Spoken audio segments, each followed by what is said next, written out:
All right, so here we are, 2024, coming up on the 4th annual Gage Pitman Rockin' Reds Memorial. Already. So let's go down memory lane. Dan, you were there at the beginning. How did this come about? It had just been on my heart to do something to memorialize Gage, and I knew fishing was his passion and something that Paige has always done with him and had a passion for, but I really just didn't know the logistics to get it started.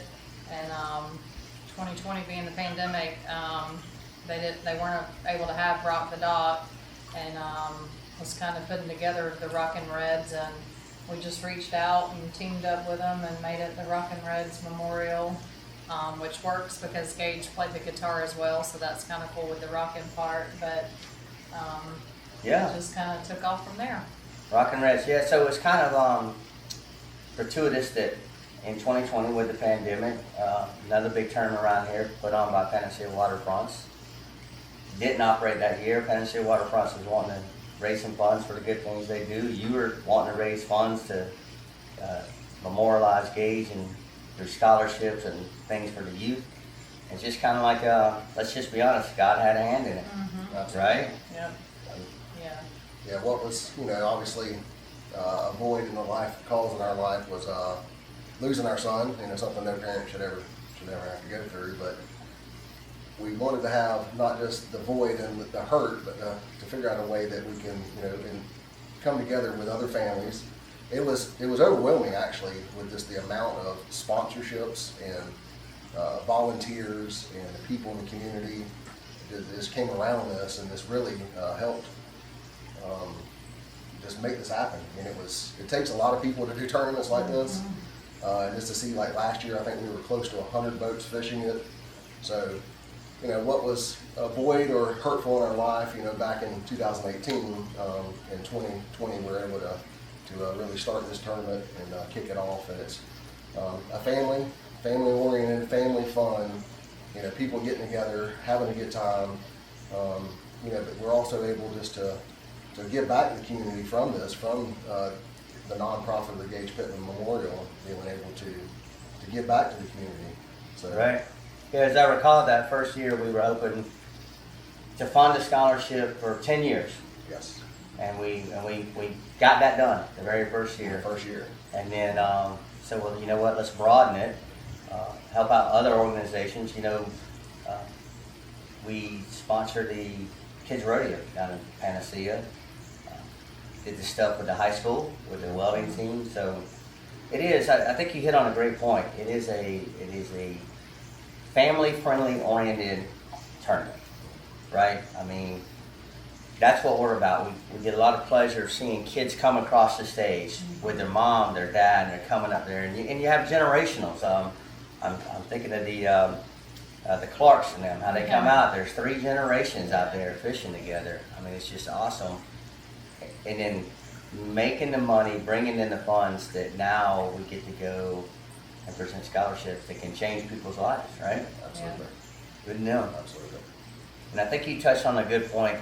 I fished a lot of tournaments, not as many as you, but being on the other side, there's a lot of work. Yeah, no, it's something we had no idea about. We've fished a lot of tournaments, have been involved in tournaments, but never put tournaments on. So it was an eye-opening experience. Yeah. Just to understand how much it takes, how much preparation. Of course, this tournament's ran solely by volunteers, and our just partnership with Panacea Waterfronts. But just the love and the community, our volunteers, the community, and all that comes together, it really helped. The amount of people that show up for this tournament, Right. It's pretty amazing. Our sponsors each year is a big factor. We couldn't do it without our sponsors, given the ones that just continue to give each year. 4 years in a row we've had this phenomenal, same showing up, showing out, continuing to help us, stand behind us, even in COVID bad years. Right. Things really wasn't happening 2 years ago. Things were slow for a lot of people, but people still stepped up, to try to help, put this on. Absolutely. And you bring up a good point. And we make this point, right? When we're doing the captain's meeting, we're a bunch of volunteers. Right. If this tournament is life changing you if you don't win, maybe you don't need to be the tournament, right? That money means that much. We're volunteers. No money goes to anybody that's volunteering on this. It's all volunteer. And how about talking about what this really is? It is the largest payout tournament in the Southeast, right? You did talk about money, and it is significant for a tournament in this area for the amount of payout we've had in the past 2 years. It's a large payout for this size tournament for it being a sort of new, fourth annual, four-year running tournament. It's a good tournament payout wise on all aspects: inshore, offshore, kayaks, even children now. Yeah, we added in our kids division. So, and that's a good point you made. Children, kayaks. So when we began, we're adding every year. We listen, we ask, hey, what can we do better? And some things we heard was, let's have a youth division. Let's bring kayaks into it. The trout jackpot. Had a lot of people. The Rockin' Reds. So why don't you talk about that a second, so people understand the Rockin' Reds, and then we'll get on the trout jackpot aside. What incorporates the red aspect of the Rockin' Reds? Well, for both inshore and offshore, that was sort of like Dana hit on it, was the rocking part. Was Gage loved to jam. So he loved to fish. He was an outdoorsman, but he loved to jam. So it was able to come together. The rocking part is, in our minds, was sort of the jam sessions that we always heard him from whenever, literally probably 5 years old, his first guitar, maybe 6, 7, so somewhere in there through. But then the reds, so to be able to incorporate inshore and offshore division, so you have a red snapper, and then for inshore you have the real kayaks, and inshore you have the red fish. That's right. So the reds represent red snapper and red fish. And so, taking the feedback of our participants, because we're really wanting to make them have a good time. That's what it's all about, them having a good time. We heard, hey, let us have an opportunity to catch us some trout. So we set up a trout jackpot, and then we set up other jackpots. I'd like to hear you tell the story, because you'll tell it better than me. Tell the story of the young man, and I'm going to mess it up, so that's why you need to tell it. The young man the first year who taught Gage to redfish, and Gage taught him the guitar. Is that? Yes, and I don't remember so you're asking me a lot. That was 4 years ago. 4 years ago. But so Keith. Yes, Keith Godden had the first year fished it. Yes, Gage had was teaching him how to play the guitar, and he was showing Gage, how to fish and target redfish. Target redfish. Yeah, Gage was an outdoorsman. What it was, I think that year, and if I recall, it could have been, but our target weight was 6.24, which was Gage's birthday, June 24th, and Keith caught a 6.24 pound redfish. Yes. So, and that's what he said. He said he was out there, just felt the spirit, and just going down memory lane in remembrance of the times where he had fished with Gage in some of these creeks and stuff, and said he had hooked this fish. And I could be wrong, but I believe that was, again, you're asking 4 years ago, but I believe that's what it was he had caught the target. He got the target. Redfish at 6.24 pounds. Yeah, and that paid out like $1,000 or something. And Keith, as I recall, that first year, Keith came and played the guitar for us during the captain's meeting, gave a nice testimonial, and then when he won that thing, boy, there were some wet eyes. In a kayak. And in a kayak, that's right. So I'm just a good friend of Gage's out there doing it, and then as you said, I remember Keith saying up there on stage, the Lord kind of just said, keep on staying right here and just hang with it, and then boom, he caught the redfish that met the target weight or was closer to it, won the bonus money, and again, God's hand in it, right? Yep. That's God's definitely blessed us, again, talking about the void and the hurt in our life, and just to see the fun, the smiles that's come from this for so many people. And, it's just fun to see too, like with the shirts that we're all wearing.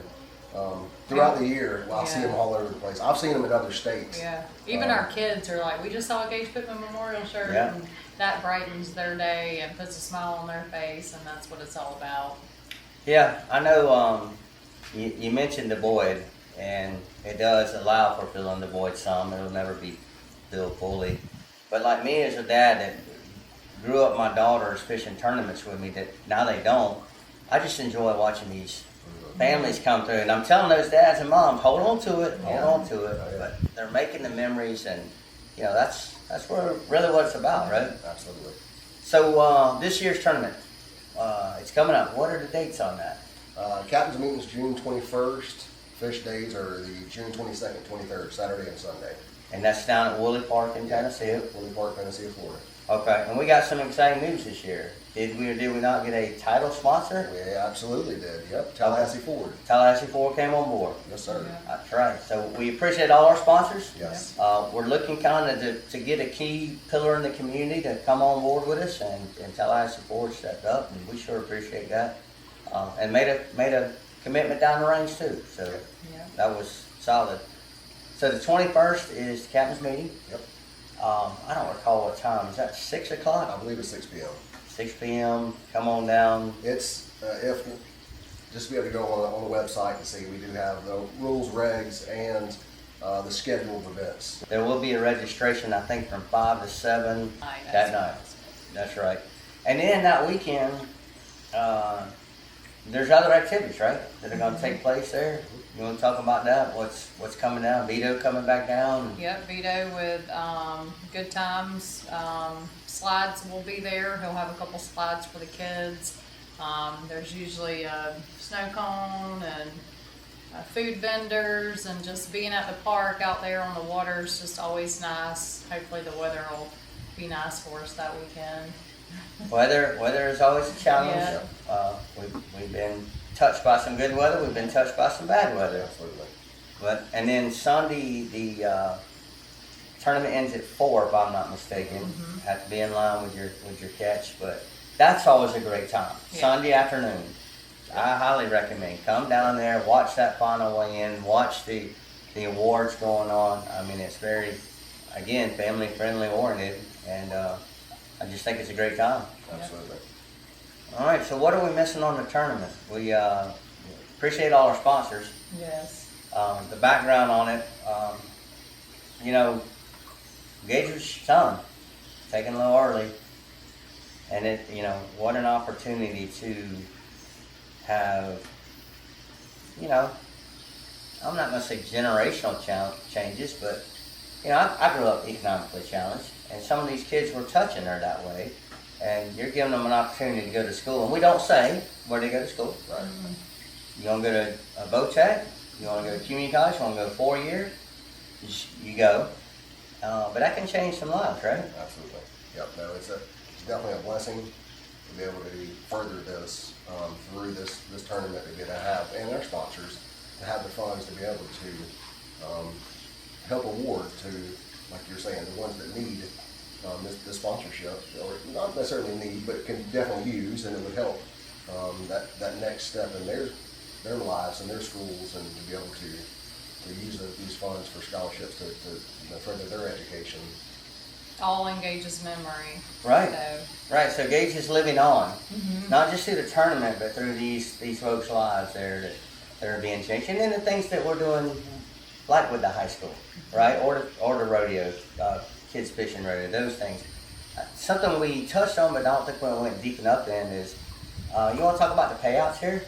100% payout tournament, right? Absolutely, 100% payout. So for those that may not know what that is, what's a 100% payout tournament? All funds, the entry fees and jackpots entry fees are 100% of all the entry fees coming in would be paid out to, and I believe we're doing 5 places. Yes. I forgot the percentages, but it breaks down into the percentages, and 100% of those entry fees are paid out into That's right. into the places first and fifth. First and fifth, and that was something after the first year. We said, hey, what could we change? And we heard we were paying out 3 places back then. They said, hey, how about making it 5 places? Yeah. Absolutely, we'll do that. Spreads more than one. yeah. That's right. And then break down Add a few different jackpots. right. And the jackpots, we broke up the levels. So you have a more expensive level to get in the jackpot. Higher tier, and then the more my range tier for those. But there's a good opportunity to win some money here. Absolutely. If you just register, if you just register and weigh a fish, here's what you could win. You could win $1,000 from CETO because they have the weigh a fish, win 1,000. If you're a CETO member, you've got the if you catch a fish, it doesn't have to win, but we have the target weight fish on both sides. And then we have the Big D, which you got an opportunity to win some side money there. GNS Spence, Saturday payout.